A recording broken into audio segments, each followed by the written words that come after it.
Welcome to the Midnight Ledger, Epic Dread. Tonight we present The Orchard, an unsettling tale written for the Witness Ledger by our very own Raven. We know many of you use these long-form stories to unwind and drift off to sleep. Before you get too comfortable, take a moment to leave a comment and let us know what part of the world you are listening from tonight. Now, put your headphones in, lean back, and relax. Let us begin. Chapter 1, The Dog Walker. It was a route I'd walked 1,000 times. It was the way home. Even in the dark, this shortcut through the ancient orchard always felt comfortable. The gentle stream babbling along always sounded so soothing. A quiet companion. It never changed. Always the same soft, babbling rhythm, like it was telling itself the same story over and over again. I had come to rely on that sound. It filled the silence in a comforting way, and the hedgerows. They were never truly still.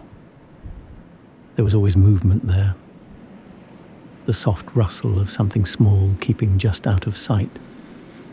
Most nights it would be the muntjac deer, ghosting along the edges of the orchard, careful and quiet. I rarely saw them, but I knew they were there.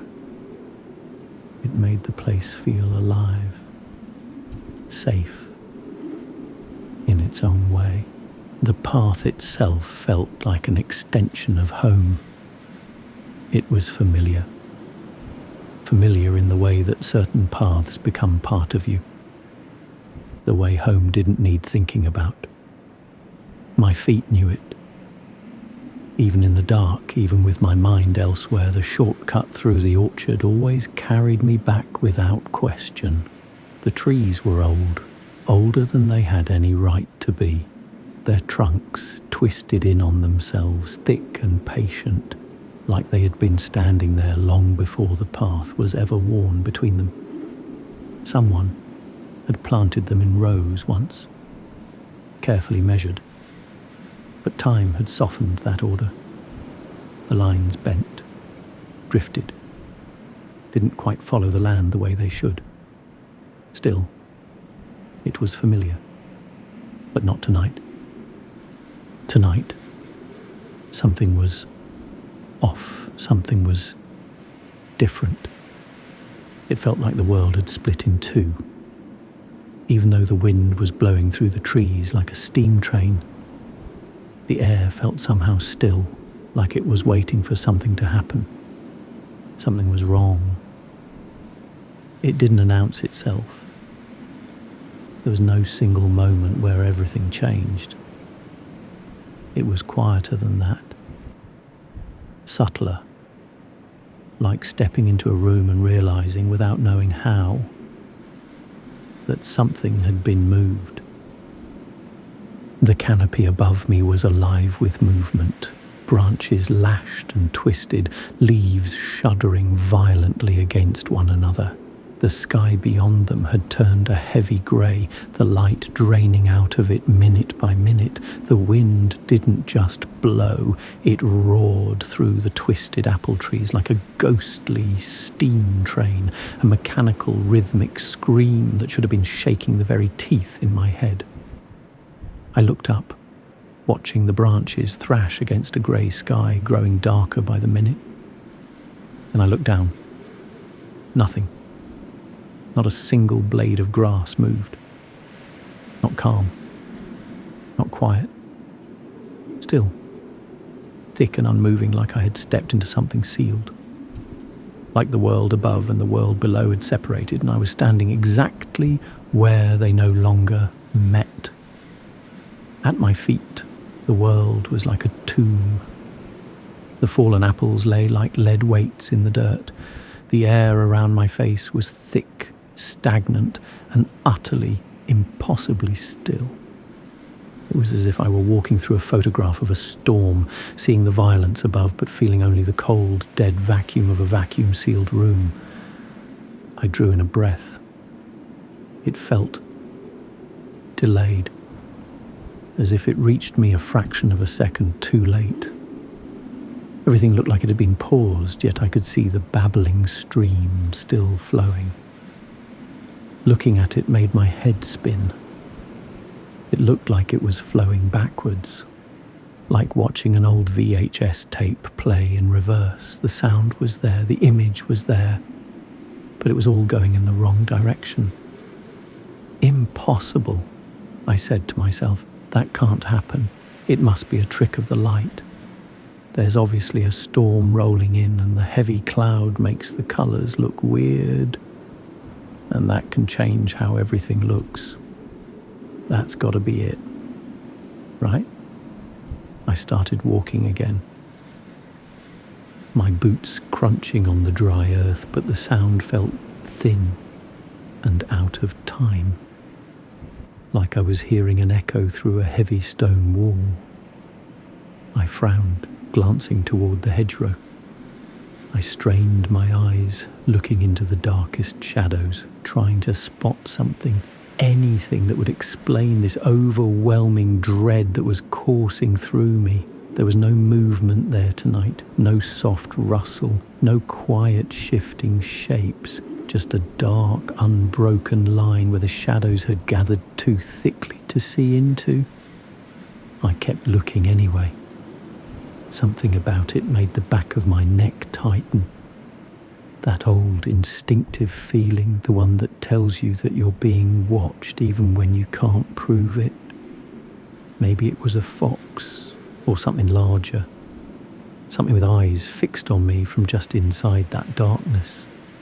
If I could just see it, just catch a shape, a movement, then it would make sense. The feeling would settle into something ordinary. But the shadows didn't give anything back. They just held. Looking into them only made me feel worse. The sound of dogs suddenly erupting into barking frenzy snapped me out of the creeping dread. I stopped. The barks were in the distance, maybe 500 yards behind me, back in the heart of the orchard. I'd recognize those voices anywhere. They weren't just the usual territorial yaps. They were the greeting barks, the high-pitched, frantic, happy sounds that Bailey and Chester saved only for me. I squinted into the dim light, trying to pick them out between the trees. And there they were. Shapes at first, movement, bounding and bright against the dull greys of the orchard. Then clearer, tails wagging, bodies twisting with that familiar, unstoppable joy. They were jumping, leaping up, paws reaching, circling and bouncing in place. At nothing. There was no one there. No shape, no figure, nothing to explain it. They were greeting empty air. A cold sweat broke across my neck. I called to them, my voice sounding flat and alien in the still air, sounding like it came from behind me, not out of me. It took a massive effort, as if I were pulling them through thick syrup, but eventually they broke away. They ran to me, happy and full of life, brushing past my legs in a rush of warmth and noise before racing ahead toward the garden gate. I watched them go, then I followed, my skin crawling as I reached for the latch on the gate, glad to have the orchard behind me and almost be in the safety of my home. But I hesitated. I was afraid to touch the wood of my own gate. It looked exactly the same. The sag of the hinges, the splinter on the top rail. But every instinct told me that if I opened it, I wouldn't find my garden on the other side. The dogs didn't care. They pushed it open and ran to the front door, eager for their post-walk drink and snack. I took a breath and stepped through. What on earth is going on? Why do I feel like this? Why does everything sound so strange?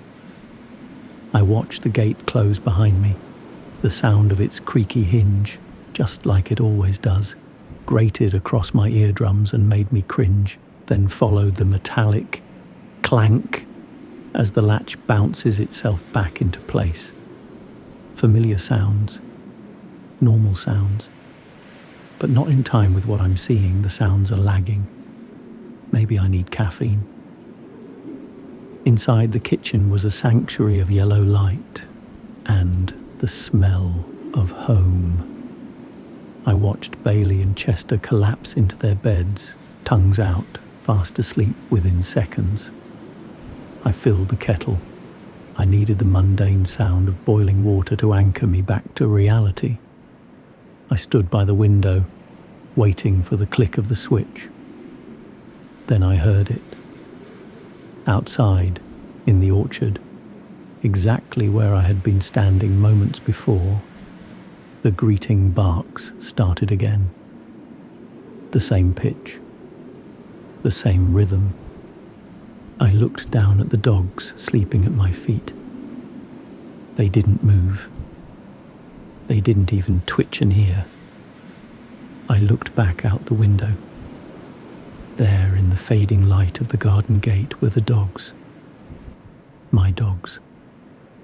They were jumping up in a frenzy of affection at a man who was just reaching for the latch. The man had my coat. He had my heavy, tired gait. He stopped. He looked up at the window. And as he did, I saw his face. My face. For one heartbeat, our eyes met. There was no wind, no barking, no kitchen. Just a crushing, silent recognition between the two of us. Then, the world snapped like a broken rubber band. I was standing outside at the gate. I reached for the latch.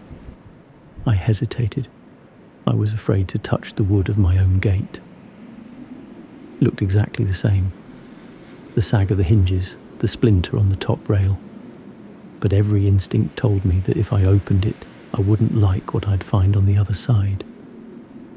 As my hand hovered over the gate, I blinked. A sudden, sharp chill. A ripple of déjà vu so intense it made my head swim, washed over me. I looked at the kitchen window, half expecting to see a face. My heart almost stopped as I looked into the kitchen window and saw someone inside standing by the kettle, watching me. It took a second for my mind to catch up with what I was seeing. Then it landed. Hard. It was me. We locked eyes. Time felt like it sped up and stopped still at the same time. My head span, my blood ran cold. I couldn't breathe. My mind was racing. How could this be? I can't be in two places at once. I tried to shake it off. I had just locked eyes with my own reflection. I'm just tired, I whispered to the empty air. Just the tricks of the dusk. I pushed open the gate, the hinge screaming in the way it always does. That hurts my ears, the latch clicking with a familiar, comforting, metallic sound. The dogs were eager to get inside. As I opened the door, they trotted into the kitchen. I followed them to top up their water bowl and to fill the kettle. My heart stopped as I reached for the kettle. It was hot, freshly boiled, and there was a cup with a tea bag inside next to it. From somewhere in the orchard, I could hear dogs barking. My dogs. I looked down and saw them safely sleeping in their beds. I stood there, frozen, the hot kettle still whistling in the silence. I realized then I wasn't waiting for the tea. I was waiting for the wind. Chapter 2. The Orchard Campers. Sarah and I had heard rumours about some weird things happening in the Hollowgrove Orchard. Some event that seems to be triggered by a windstorm. People that are caught in the wind when the event happens seem strange after We had our own theories, but thought it would make a great story to cover with our YouTube channel, The Witness Ledger. We'd need to camp out for a few nights to get as much footage as possible, even if we get nothing on camera and this turns out to be fantasy gossip from some spooked, half-brained locals. We thought if we'd got some eerie footage in the orchard, the right angles, the right moody sound effects, we'd get a good video anyway. There's no camping allowed in the orchard or the neighbouring woods, but the woods are huge and dense, so we could easily find a hidden spot to pitch up for a couple of nights as base camp without getting found out. We could then just walk down to the orchard at night, as we'd need to cross a field with no right of way. At night time we wouldn't be seen, and we have our night vision cameras to help us see. It was a bit of a drive. We get to the woods at dusk, an ancient woodland full of old gnarly trees. The woods were perfectly spooky looking, and that alone is going to produce some great spooky footage for us. It didn't take longer than a 30-minute trek through the woods off the beaten track to find a spot we could pitch up as base camp without getting seen. The plan was to set up camp, wait for nightfall and make our way down to the orchard. As soon as dusk hits, the woods get very dark. Night falls much quicker under the canopy of the trees than it does out in the street. The quiet woods suddenly come alive. Twigs snapping here, bushes rustling there. It's a wildlife haven and great to test out our night vision kit and even get some wildlife B-roll for our video stock. I was busy, hunched over my kit bag, double-checking I had everything I needed for the trek down to the orchard, when I realised Sarah was not around. I bet she's hiding, waiting to jump out at me, to try to scare me. Typical Sarah. I put my kit bag, the rucksack, on my back, and as quietly as I could I started to make my way down through the woods towards the orchard, knowing full well that any minute Sarah would jump out from behind a tree or something.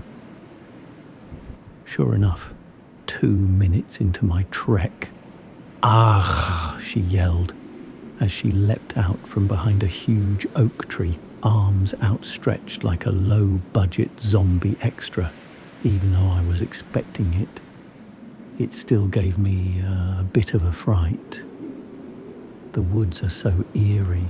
"Bloody hell, Sarah, I nearly peed myself," I complained. "Gotcha!" she laughed. We made our way together down to the orchard and planned out what we were going to do.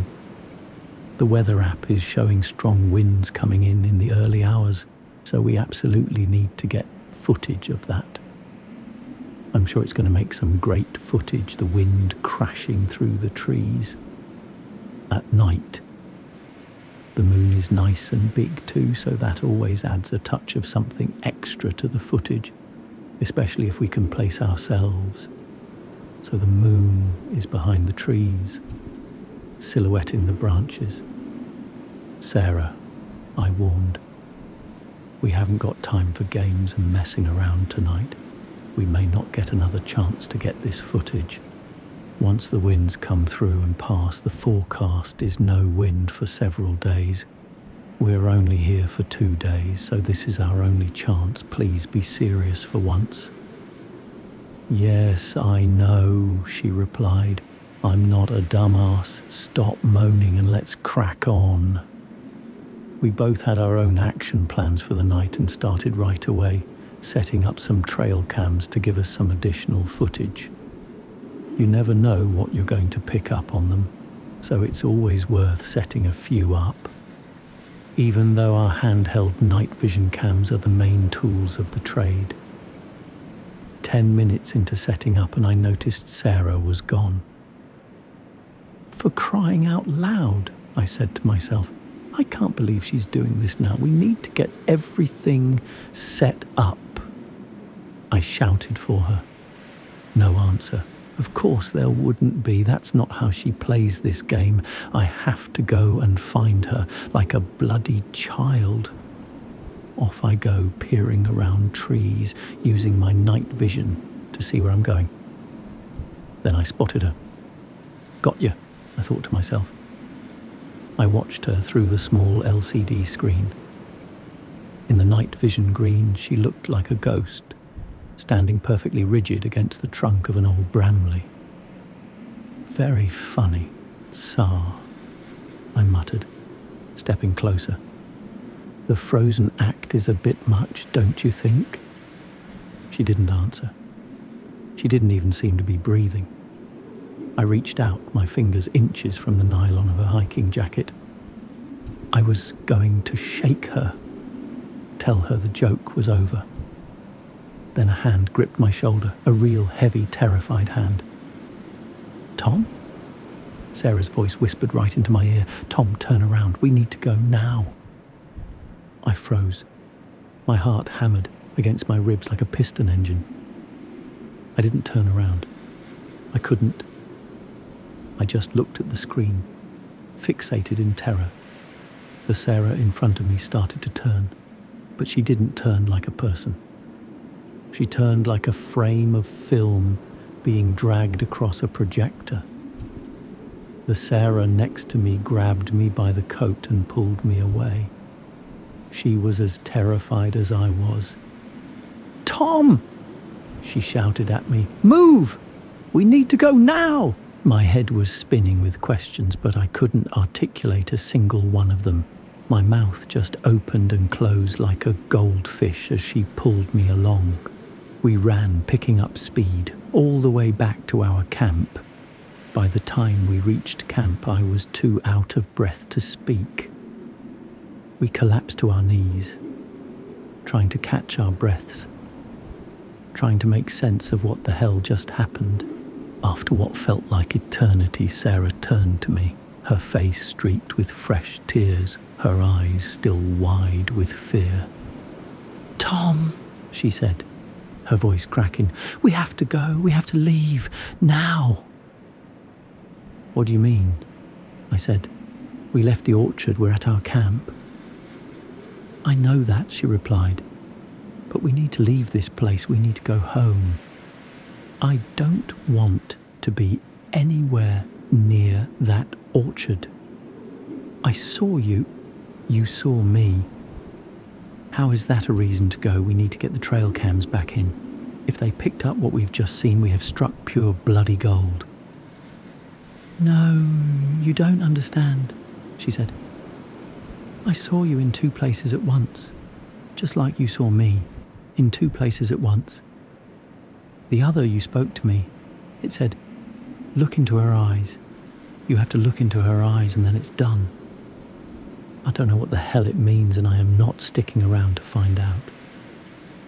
I looked at Sarah, her face washed out in the pale light of our headlamps. She was right. We had to go. I reached for my camera, still hanging around my neck, intending to switch it off. But my hand froze. The red rec light was still blinking. I looked at the small LCD screen. In the background of our campsite, just beyond the edge of the firelight, the night vision green showed a figure. It was standing by the tent, perfectly rigid. It was wearing my rucksack. It was holding my camera. And then we heard it. The wind. So strong it roared through the trees like a steam train, shaking the very ground we stood on. The branches above us whipped and clattered together, entire trees swaying, but down around our feet not a single leaf moved. We didn't grab the gear. We didn't grab the trail cams. We just ran. And I haven't looked at that footage since. Chapter 3. The Graveyard Watch. Most people avoid the old cemetery at dusk. They see headstones and death. I see peace, and the gravestones are a reminder to me that even after we die, the memory of us lives on. It's my pocket of tranquility, a place where the world slows down. The lack of people makes it a great spot for wildlife watching. I'd sit there for hours leaning against the cool moss of a Victorian plinth, watching the foxes emerge from the orchard's edge. They'd play in the long grass, shadows dancing between the rows of apples, completely unaware of me. It was peaceful. It felt like home. I came here every night when it wasn't raining. Today it's fairly overcast, so visibility isn't that great when looking out to the edge of the orchard. I couldn't see the foxes unless they came out into the open, but I knew if I kept still enough and waited, they would. And they did. Mum and her cubs. Mum was sniffing around while the cubs played, diving on each other, play fighting and having the time of their lives. I saw the vixen stop still and look back towards the tree line. I could just make out something, but couldn't see what it was. Just a dark blob. I pointed my phone at it, opening the camera app, and zoomed in. But the light just wasn't good enough to get a clear image. Could only see a larger version of this blob. It could have been anything.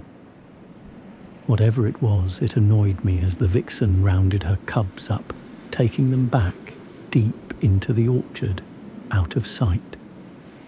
I stood there for a while watching the blob.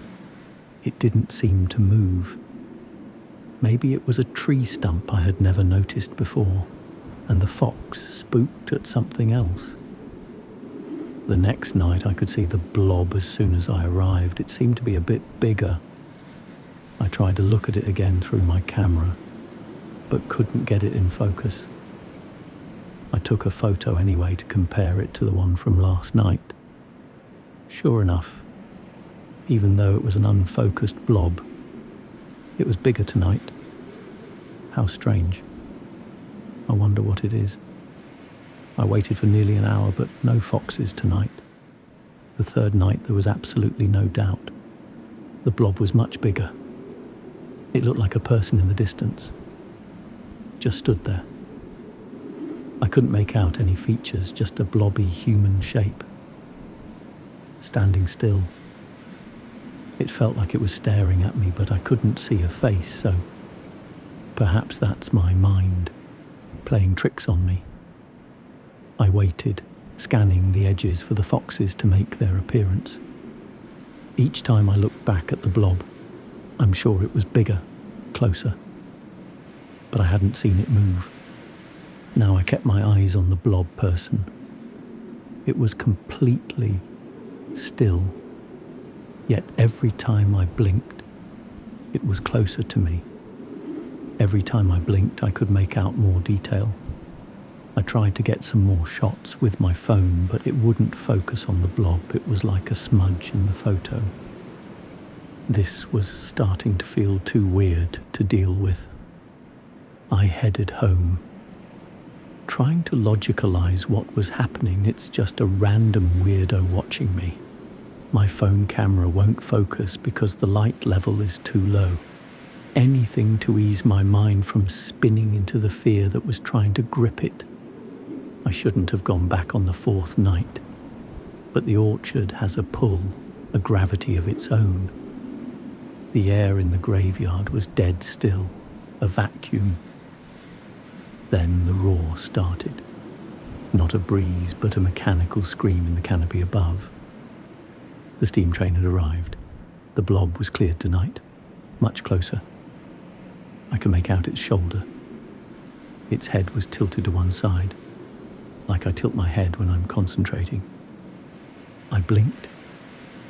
When I opened my eyes, it was even closer. I could see it was wearing a coat, just like mine. All of a sudden the wind picked up, not just blustery gusts through the trees. It was like a roaring mechanical steam train. At that exact moment, the figure I was watching ran. straight towards me. Not like a human, but like a predator that had finally been given permission to move. My feet were frozen to the ground with fear, but as the adrenaline rush, fueled by that fear, hit my heart, I ran too, as fast as I could. I didn't dare look back. I could hear my heartbeat throbbing in my ears. I could hear my breath, heavy and laboured. I could hear my footsteps thudding on the ground. I could hear the wind, like a steam train, so strong it sounded like it would rip the trees out of the ground. Then I could also hear a second set of footsteps thudding on the ground, getting closer, closer, and then bam, I was struck to the floor by a force from behind. I didn't need to struggle to turn over. I was flipped onto my back. Just before I shut my eyes, I caught a glimpse of a woman holding me down. She had my clothes. She had my face. She was pinning me to the floor. I was trying with all my might to wriggle free, but I couldn't shake her off. I felt her face getting closer to mine.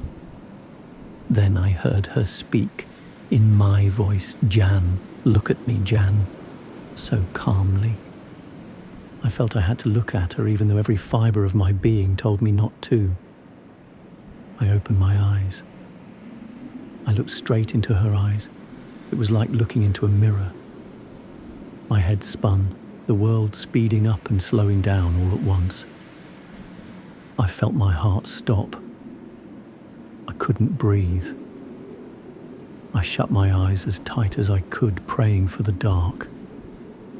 When I opened them, I was on my hands and knees. My palms were pressed into the damp grass, my muscles aching as if I'd just finished a desperate struggle. I looked down, expecting to see her, but there was nothing. Just the smell of turned earth and the distant chug of the wind. I pulled my phone from my pocket to call for help. The camera app was still open. I scrolled through the gallery, my thumb shaking. There were dozens of photos. Each one was taken from the orchard, looking into the graveyard. And in every single one, a person sat leaning against a headstone, watching the foxes. That person was me. In the last photo, I was standing right over them, right over me. I stood up, the déjà vu washing over me like ice water, head spinning. I wasn't the watcher anymore. The orchard had finished its work. The epilogue. There's a growing number of folk around here who've been touched by what us locals are calling the orchard effect. Most think it's just hokum, a load of old tosh. But for those of us who've seen what it does, it's very real. You see it in poor old Mary from 2 doors down. She got caught in that big wind over at Hollowgrove last week, out collecting apples for a pie. Now when I say, "Hiya Mary, how you doing?" she just looks right past me, like she's miles away, or trying to remember how to be human. The spark is just gone. And it's not just the elderly. Take James from the bottom of the street. He's a young fella, mid-30s, always out with those 2 handsome Labradors of his. But now, I walk past his window and see him just standing there in the kitchen, hand hovering over a mug, holding a silver teaspoon. He doesn't move for hours. It's like someone pressed a pause button on his life. Then there's Jan from the next street. She looks the same, but it's like she's not in her own skin anymore. Like something else is wearing her. They're all just waiting for the next gust of wind to tell them what to do next. One thing is for sure, you'll not catch me anywhere near that orchard, wind or no wind.